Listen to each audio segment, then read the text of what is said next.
Micah Share, the attack happened in this neighborhood last week. An elderly woman is mauled by a pit bull. Now, a good Samaritan steps in, comes to her rescue, but in the process, he is severely injured. Loud, horrifying screams as a pit bull goes on a vicious attack.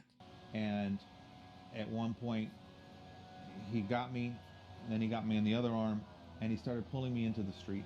Evan Townsley found himself on the receiving end of the dog's bite. The 53-year-old is now home recovering from severe puncture wounds he sustained to his forearms while literally fighting off a pit bull. Going into this, I didn't think I was going to come close to losing my life. And towards the end of this fight, I realized that the dog had the better of me. The attack happened last Friday morning on 6th Street and Cochran Avenue in the Mid Wilshire area. Witnesses watched in horror. And his screams, I've never heard screams like that. I've never seen anything like this.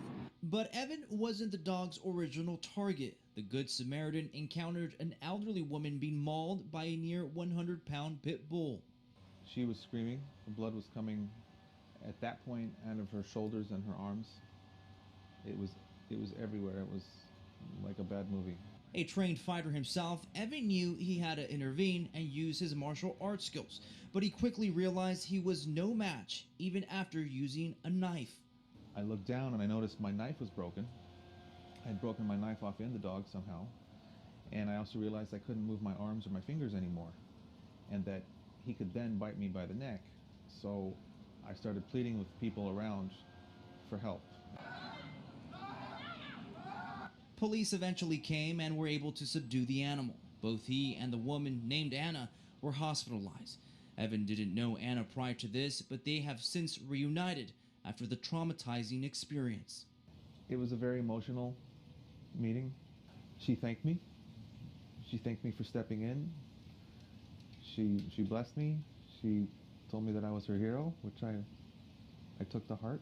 The dog's owner was nowhere to be found. Apparently, the dog was left under someone else's care. I believe the owner was negligent in leaving this dog with whomever was watching it. Evan's actions simply heroic. I was told by many people that I saved her life. I suppose I did. That was the intention. I'm glad I was able to make a difference. I'm glad she's still here. I'm glad I'm still here. Now, the incident is still under investigation. The dog's owners could face criminal charges. In the meantime, a GoFundMe page has been set up for that Good Samaritan to help with his medical bills. You can find a link to that by heading over to our website, ktla.com. Reporting live tonight, I'm Carlos Salcedo, KTLA 5 News.